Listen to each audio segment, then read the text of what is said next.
Ladies and gentlemen, this is David Mirikitani with Weighing In here on USA Wrestling.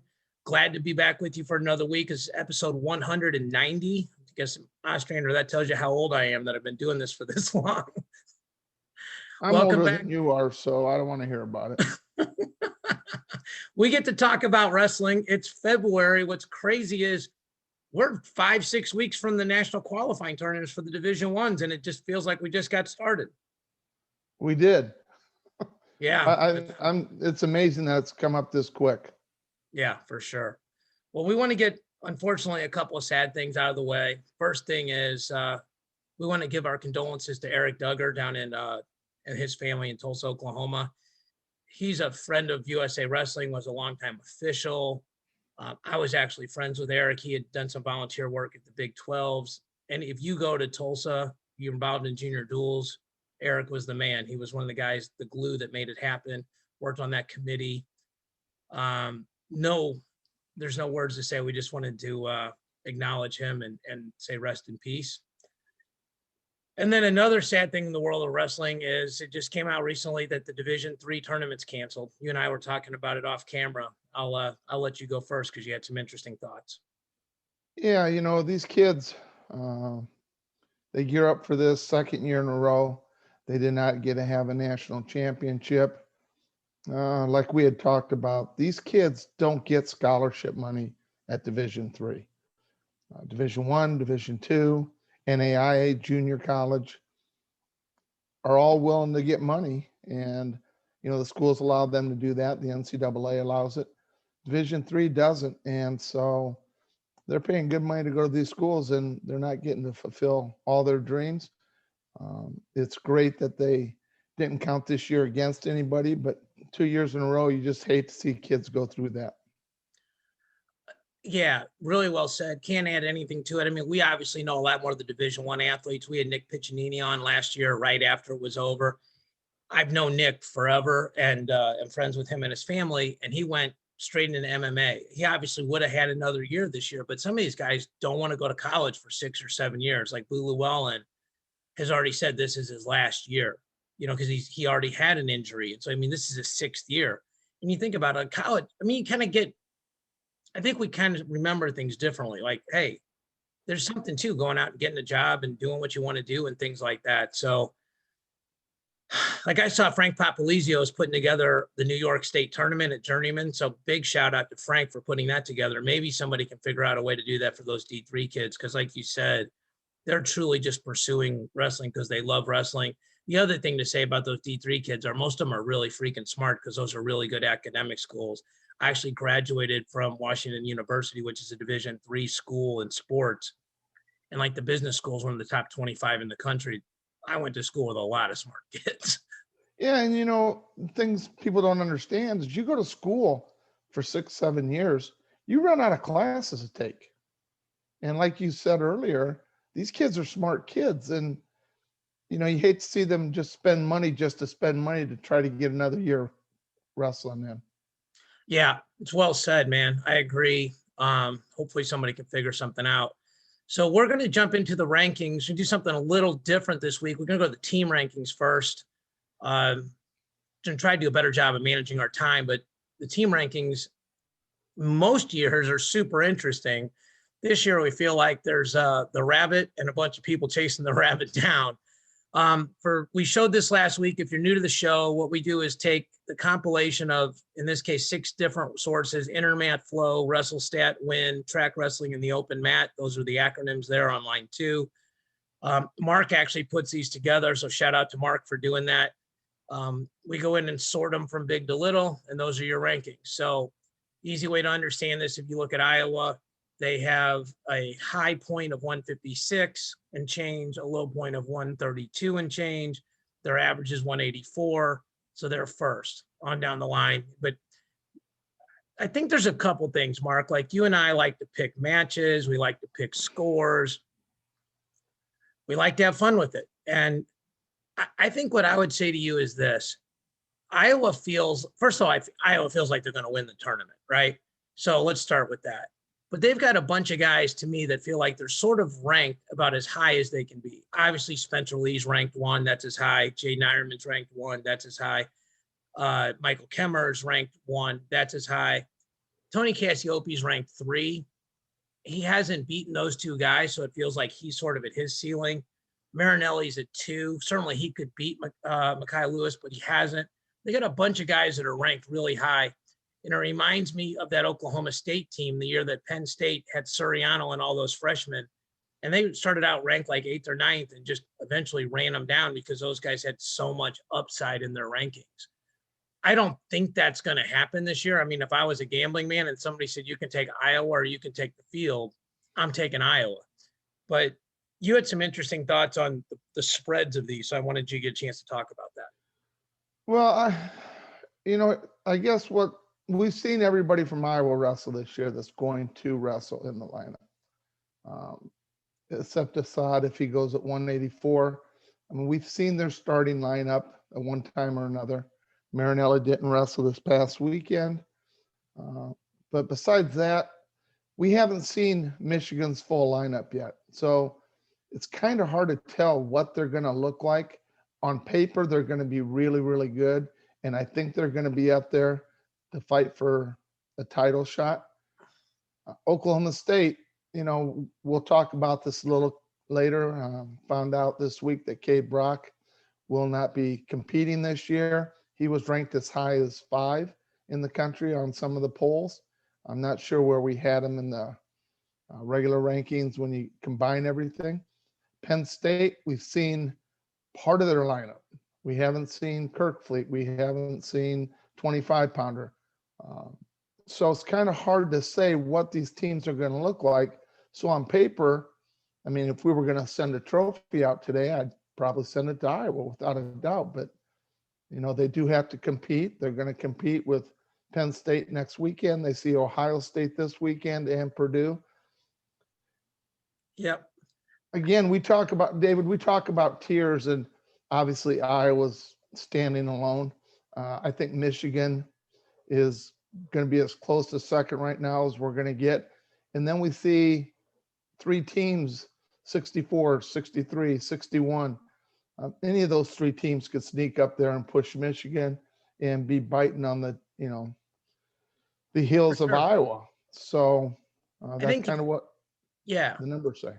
If you got tiers, Iowa's a clear tier 1. Michigan, I think, is a clear tier 2. And what I think about our tiers are, could you wrestle a B minus tournament and still place in that tier? And I think Iowa could wrestle a B minus tournament and still win this thing. I just don't think they'd score 142 points if they wrestle a B minus tournament. They'd probably score, maybe 115. Michigan feels like they got a lot of wiggle room. They got a couple guys that are hammers. Oklahoma State, it's interesting. So this year, everybody's ranked Dayton. He hasn't wrestled. And in other years, a couple of these sources would not rank Dayton. Okay, like they have a policy, 21 days you don't wrestle. Well, we're 21 days into the season. But it's also disingenuous. If you take Dayton out, he drops to 44 points. They drop to behind Virginia Tech. And then you're going to put him back in. That's where rankings become an art and not a science. That's when you have really hard rules. While they're good for consistency, they're difficult for execution. I think Oklahoma State down to like Missouri, I feel like could place in the top 4. And the top 4 is special because they only give trophies for 4. But I mean, like, I think Missouri's got some guys that can place a lot higher than they're ranked, or, where they're ranked right now. Like, I think a Rocky Elam could place top 4. And that is significant jumps in points. And we'll get into that. And people that maybe are new to this, we don't do team. First of all, even when we did rankings, we don't do team rankings. You just do individual rankings and you add them up. So this is not like a dual meet ranking. A lot of the websites are doing individual and dual meet rankings, which is cool. And we love dual meets, and dual meets are great for the growth of the sport. But until dual meets are a part of the process of determining the national champion, we're not focusing on that. We're focusing on who we think is going to be the national champion as a team and individually, and where guys are going to place, and what the data from other sources are telling us, and why we agree or disagree or point out inconsistencies and things like that. So we'll continue to do this each week. I appreciate you doing this week, Mark. Let's jump over to the individual rankings. We want to give a shout out to our guy, Christian Thompson, over at Fantasy Grade. He puts all this together for us. We're going to spend probably 2-3 minutes on each weight and then give you a preview.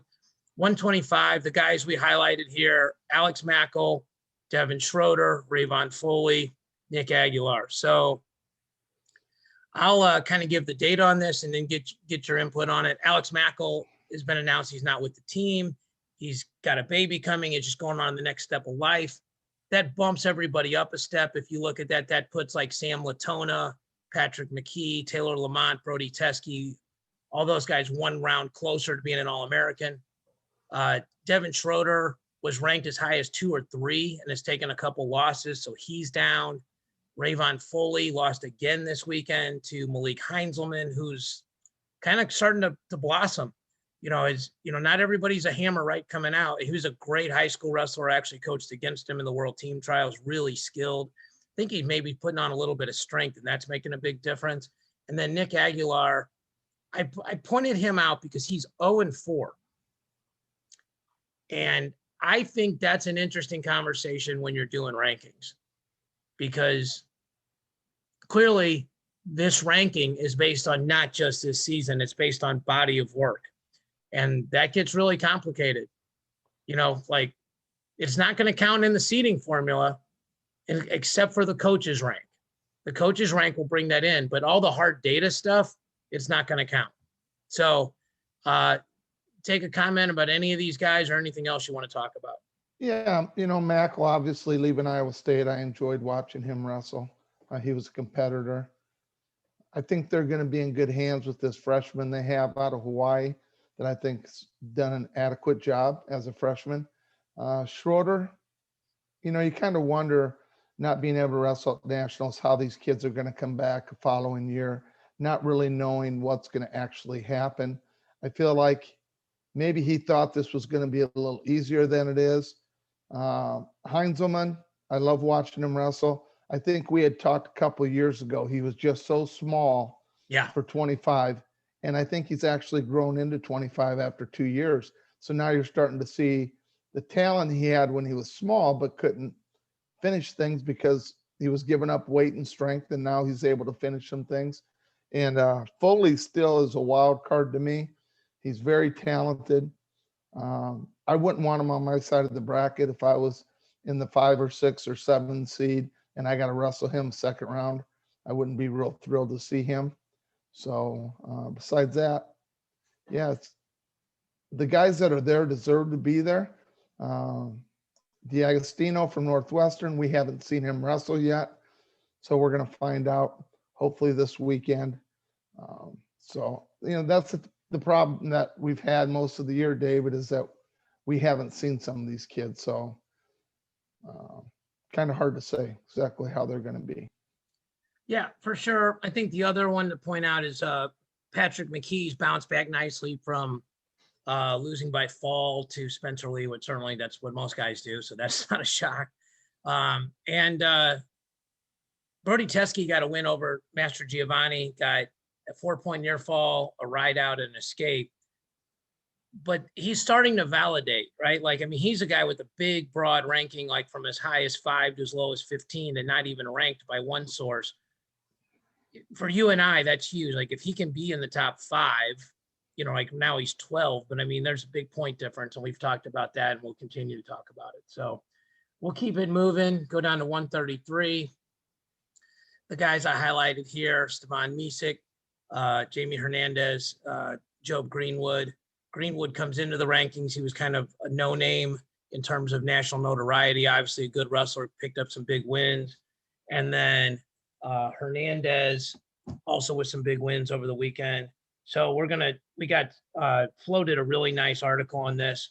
So Greenwood beat Van Fleet, and some of the other upsets here, Mark Montgomery beat Darren Miller, Bianchi and Miranda both beat Anthony Madrigal, and then Furious Robinson lost to Ryan Sullivan from West Virginia. The reason why I highlighted Stevan Misick is I had a chance to do a podcast last week with Sunkist Kids, Mark Perry, Zahid Valencia, and the international man of mystery, Nick Soriano, who couldn't have been nicer.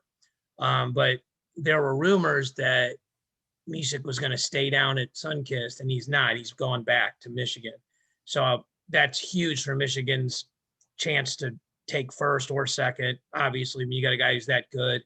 And also, Soriano confirmed that he's staying at Sunkist for the foreseeable future. Yeah, if they haven't seen your interview, I got to watch it on, I think it was Tuesday afternoon. Really enjoyed Zahid's comments on what he's been going through, how his training's been going, how he trains for tournaments compared to when he wrestled Burroughs in a single match. So that was different strategies. Mark Perry's always fun to listen to. And then Soriano, Nick, I mean, nobody's heard from him. You know, he's kind of been off the radar, off social media, and he's just been training. And when you talk to him and listen to him, you can tell in his voice how focused he is at what he's doing right now. So that was it was a good interview. And if people haven't seen it yet, I would get on USA Wrestling and listen to the interview. Very informative, David. Thanks, man. It was great. Shout out to Lee Pritz for getting that set up for us. Soriano, he used this phrase, "I'm being pulled to my purpose." And I thought that was really interesting. I always try to pull one thing out that I haven't heard from before and to try to make me a better person, better coach, better wrestler, better jiu-jitsu fighter, better podcaster. He's talking about following his purpose. And I think the thing that's cool about that is maybe some of us don't have a purpose. You know, like this guy's got a purpose. He's got a goal. He's figuring out what he wants to do. So I thought he was fascinating. I could talk to Mark Jr. for 3 hours straight and just, you know, eat chicken wings and watch wrestling with him and have a blast, and see he could not have been nicer. So that, but anyway, so Stevan, that affects them big time. Jamie Hernandez was a big time recruit coming out of high school, like most of these guys were, but he's made some big strides, jumps into the top 16 on the overall composite rankings. I'll go to 141. We highlighted Rivera, Cade Brock, Marcos Polanco. So let's talk real quick about Polanco. He comes into the rankings. He beat Parker Filius from Purdue. That's got him in. Brian Courtney also beat Cole Matthews. Tarik Wilson beat Zach Sherman, but those guys are ranked like one spot away from each other, so that wasn't a big upset either way. You mentioned it earlier, the big news, Cade Brock came out on a blog that he's out for the year. I've known Cade since he was a senior in high school because he wrestled in Border Brawl, or actually wrestled Jaden Clayton then, who's now Jaden Ironman. Like most of these guys, super nice kid, really nice kid, came out with a bang as a freshman year, pinned Cody Brewer. I don't know if he's done. Obviously, he gets another year, doesn't have to apply for a medical or anything else with this year. Has had a great career, a little bit snake bit with injuries. And then the reason why I highlighted Rivera was he just had a 1-point win. And I've wondered about when guys move up. Most of the time it works out, right? But every once in a while, horsepower becomes an issue. And I don't know if that's the case with him or not. Maybe it's just early season matches and stuff, because he's obviously had some other dominant wins, but he could have just had an off weekend for him. And when you have an off weekend and you still win, that means you're really good. But I think it's fascinating, right? Yeah. You know, Seabass he's always going to be interesting. I'm not sure he's a true 41 pounder. I think he looks like a 41 pounder, but these kids are getting stronger. So you never know. Like we said, Cade Brock, I feel bad.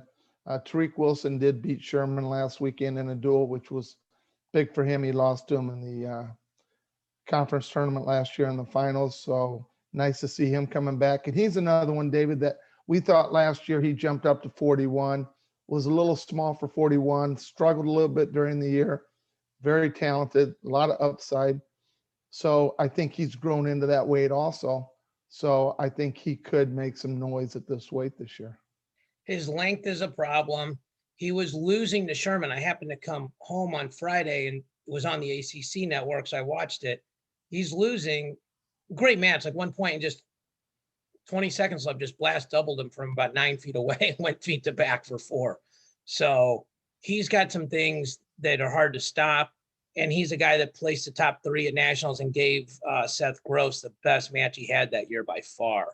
So 49, Graham Rooks beat Verclaren, Jaden Abbas beat Mitch Moore, Legend Lamer beat Jaden Abbas, Sharon Brock beat Brock Hardy, Van Brill beat Blockus. But the guys we chose to focus on are these guys here, 16 through 20, because I feel like these are guys, I think we really like the top 8 guys in this weight, that we think these are guys that could play, like it's very possible the top 8 guys in here could be the top 8 guys that are all Americans, but these are all guys that could jump to the round of 12 easily. If you saw Abbas Moore, Rooks for Claren Lamer's obviously a young kid, but still really talented. But if these guys jumped up to the round of 12 and they're wrestling one of those other guys, and now it's just, hey, you mess up one time, the other guy's an All-American. This is an interesting batch, and 2 of them are really young. Obviously, Jaden Abbas with great bloodlines, and Mitch Moore's the transfer from Virginia Tech. What are your thoughts on these guys? Yeah, I mean, I guess I kind of get stuck with Penn State not really understanding who they're going to even wrestle at 49. So until they pretty much get that set, that's a big question mark. But yeah, I mean, I love the weight, and I think you could actually go down to 9 with the Lyras. Oh yeah, could easily be an All-American. I think he belongs in that, talk of those top 8 kids. I think he's got the pedigree to place real high. We haven't seen Deegan yet this year, so there's another question mark. What's going on with him? Is it a weight issue? Is he banged up a little bit? I guess we'll find out. That's what this year is going to be, because it is such a shortened year. They're not going to put kids out there that aren't quite ready yet, because every win and every loss is going to count triple compared to what it would in a normal season. So that's a good way to say it. Yeah. When you mentioned Penn State, are you saying you think they have a different lineup option? Well, I mean, they have a stud who wrestled 41.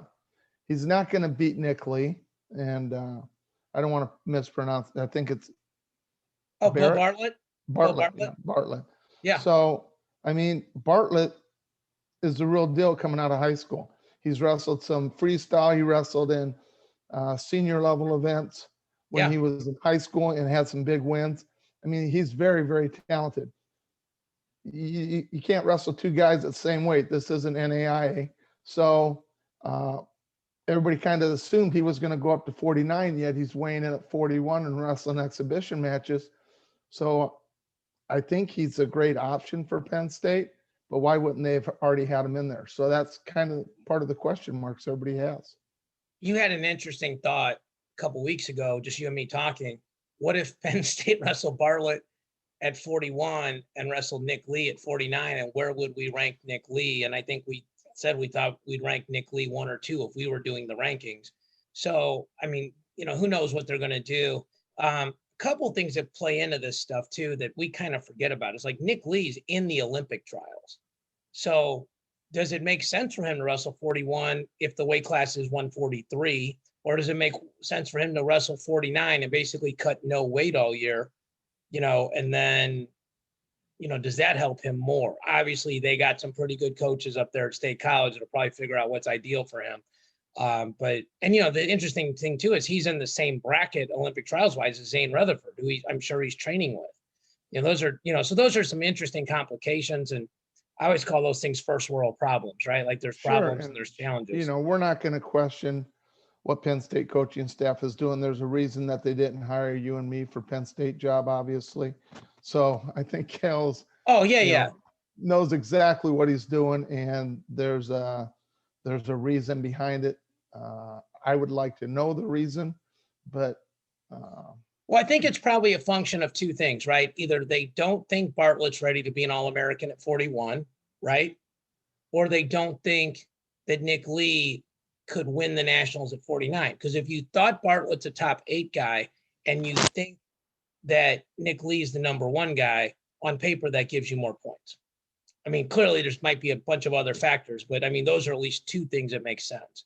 The other thing we highlighted here was Alec Hagan. He's a kid from St. Louis. He actually trained with us coming out of high school, Eureka High School, and trained with us at the Extreme RTC. He's taken a medical red shirt this year. I actually talked to him firsthand about that on the phone, so that's not speculation. So if anybody from these ranking sources are looking at that, you can take him out of the rankings. Okay, 157. Brayton Lee beat Kendall Coleman. Raquir Vandermeer comes into the lineup and immediately beats Justin Thomas and Cade DeVos. So, those are kind of the guys we pointed out here. Brayton Lee was a guy we loved a year ago, just in terms of his motor. I got a chance to watch him at a bunch of the freestyle events that I was coaching at.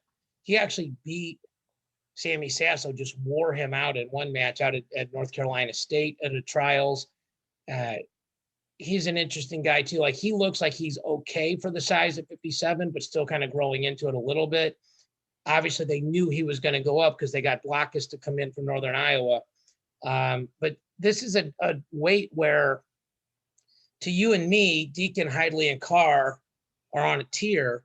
There's nothing to say that Brayton Lee couldn't jump to the top of the next tier. Obviously, he lost to Caleb Young, but it wasn't like he got blown out. And Del Vecchia is not going to wrestle a lot of these guys because he's out at Ryder, so he's going to have a different schedule. And then Vandermeer is obviously a guy really good, been around a long time, and then dealing with this whole Stanford wrestling situation. Yeah, I mean, like we had talked about last week, and we'll continue to talk about there. To me, it's a 3-man race. We have not seen Deacon this year. So I thought we'd see him this last weekend. Reports were that he was going to wrestle, and then he did not. So hopefully we'll see him in the near future. Hayden Hiley's has had a great season already, putting up bonus points. David Carr has looked phenomenal this season. He hasn't had anybody push him. So, Caleb Young looks like the Caleb Young from 2 years ago, except a little bit stronger. So long seasons, that's not going to happen this year. It's a short season. So I hope that, everything kind of figures out here in the next few weeks. Michigan, there's a point getter there. He's 9th right now. If he can place at top 8 and he gets more team points, they're gonna move up the ladder toward Iowa. Yep. And if you look at that, Josh Humphreys is only ranked by one service at 8. So if they hadn't ranked him, if Win Magazine doesn't have him ranked, then Will Luwan's in the top 8. Will Luwan actually beat Caleb Young at Omaha in the under 20s or 23s, whichever division, probably 23s, obviously with Caleb Young being a senior, but beat him head to head in freestyle. Granted, it's a different sport, or different style, but they wrestled and one guy got his hand raised. Wyatt Sheets is another guy too that Oklahoma State needs to get on the podium, and he's got a big leg brace on right now. So he's a guy that needs to probably get healthy for them to be able to do their best. So 165, the upsets here were Jake Wenzel beating Keating, and then Kennedy Monday beating Thomas Bullard, which really just means the ACC is a freaking mess if you were going to try to seed that thing. They got a bunch of guys that feel like they're 6 through 16. We highlighted Wenzel. There's not a ton of upsets here. I don't know that we need to spend a lot of time on this weight. Just selfishly, I've watched Danny Bronigo wrestle for years, and he didn't wrestle in the duel. Iowa wrestled a backup, and Illinois wrestled Luke Odom, who's from right here in Edwardsville. But this is a weight. Hopefully we're going to get to see some of these guys hit later in the year, but not a lot new this week, right? No, and not a lot of upsets. I think this weekend with Monday's going to wrestle Virginia Tech. Mackay. If I'm not mistaken. Mackay. Yeah. Oh, Mackay's going to wrestle Virginia Tech. Yeah. No, Mackay is Virginia Tech. I'm saying Monday against Mackay. Yes, and Mackay. Yeah. Yeah. So that's going to be a great matchup. Gives him a chance to move up the ladder. It's going to push Mackay probably for the first time this year in duels. So that'll be fun to see.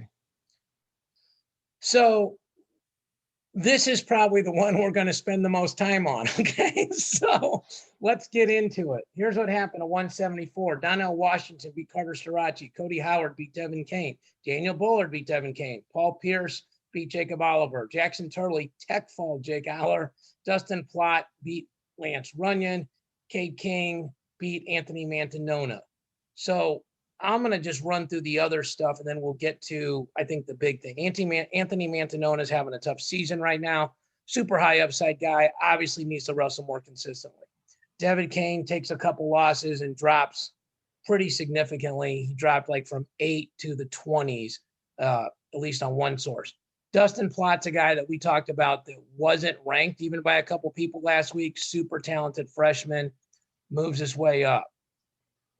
I think the conversation to have here is, what do you do with Carter Starachi and Donnell Washington? So let me kind of set the table for people that don't know this. Carter Starachi obviously didn't wrestle last year at 174, but was a redshirt, actually made the finals of the scuffle, had a great season, super high upside guy coming out of high school, probably deservedly so, got a lot of hype publicity, started out ranked really in the top 10 by almost everybody, even though he didn't have an official college match. He gets 6-pointed right away to his back, loses 10-9. We've talked about this, but it's probably worth getting into again. What do you do here? Do you jump the guy that beat him all the way above him? Do you drop Starachi all the way down below the guy that beat him? Do you meet him in the middle? Or do you say, well, Starachi's body of work is still better than Donnell Washington. So, which is what, and people have done all these. Like, I mean, if you look at the rankings, all of those things happen.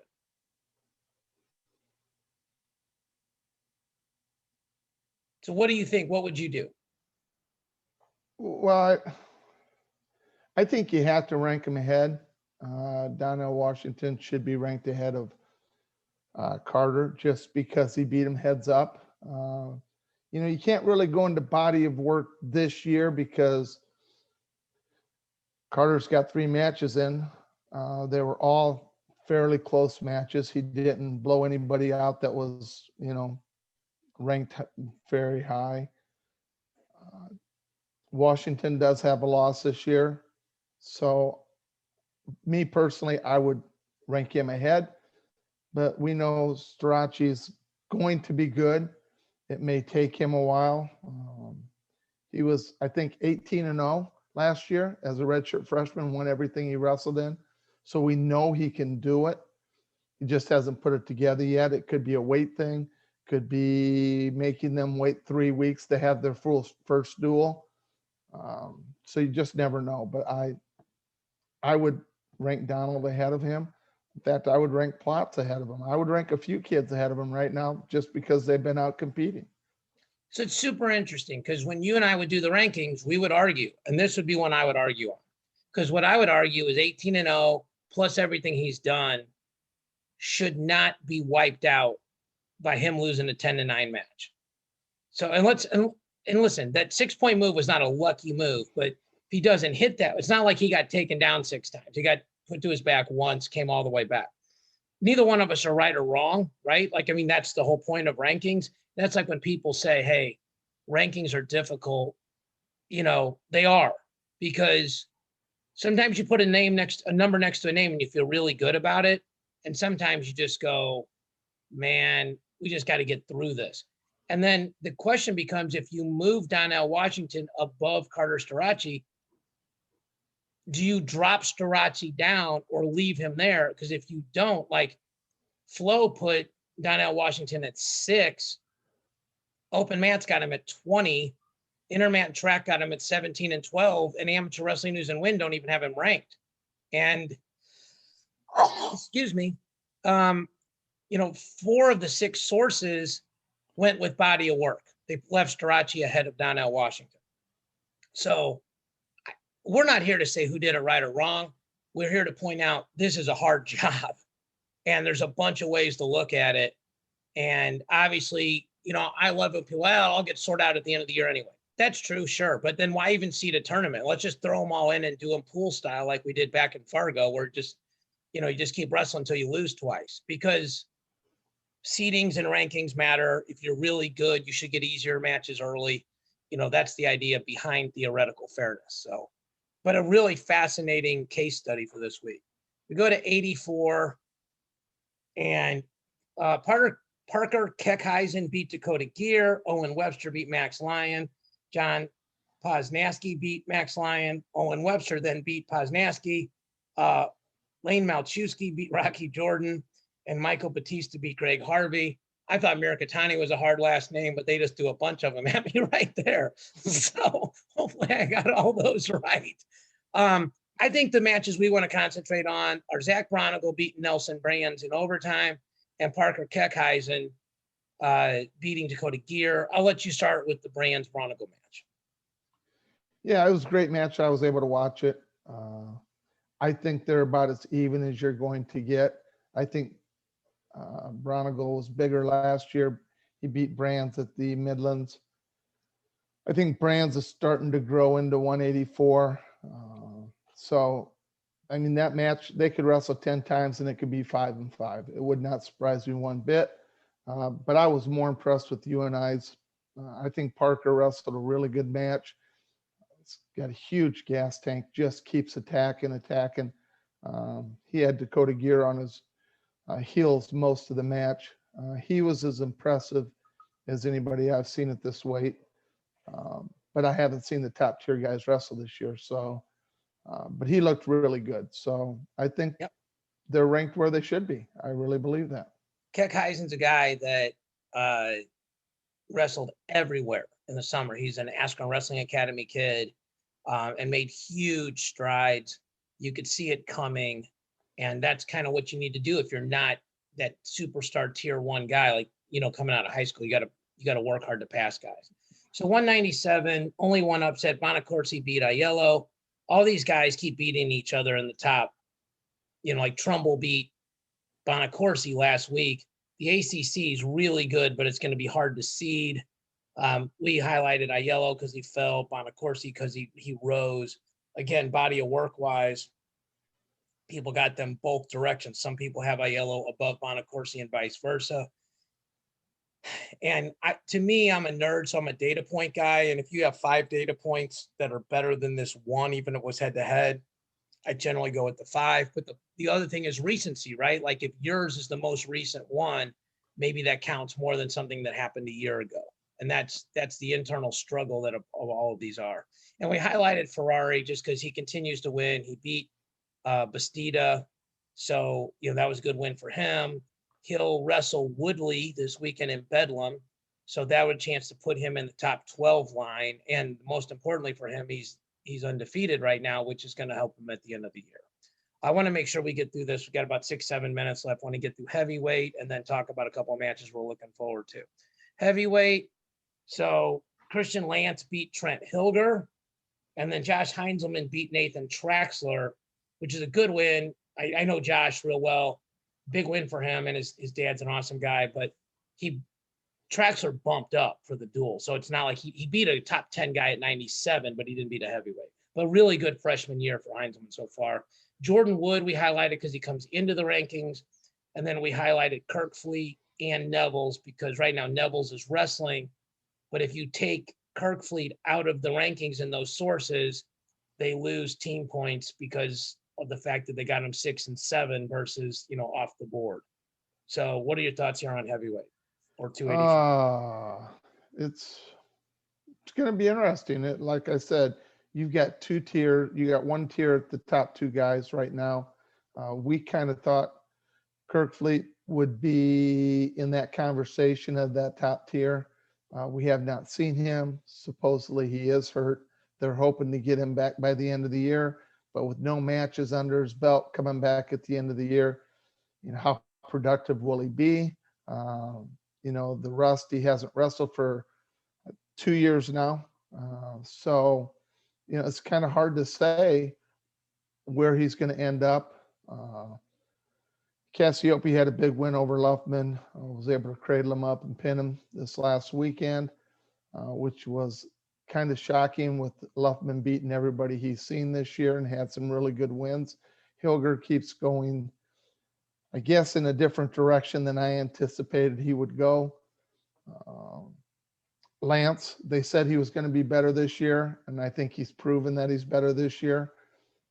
And, Schultz is the one that kind of really interests me from Arizona State.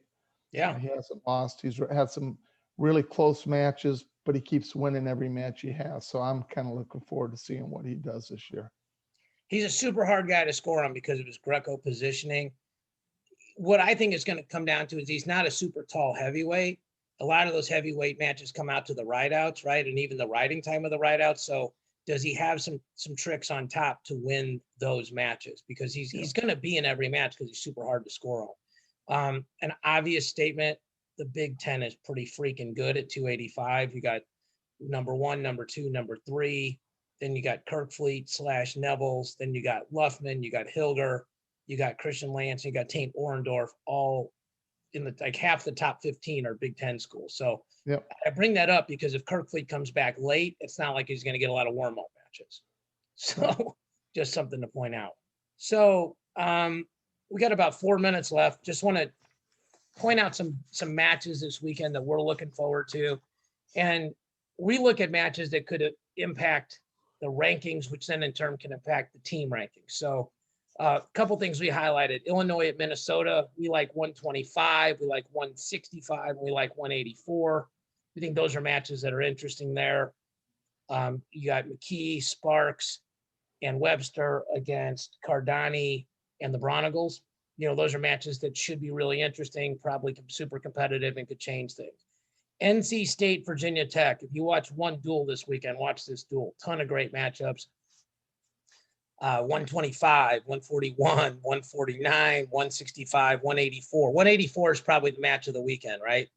Yep. Hunter Bolin and Hidley. Without a doubt. I'm not sure either one of those guys lift, right? These guys are freaking huge, man.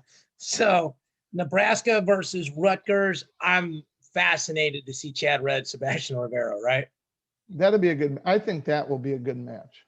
I think Chad Red poses some issues with Sebastian with the speed.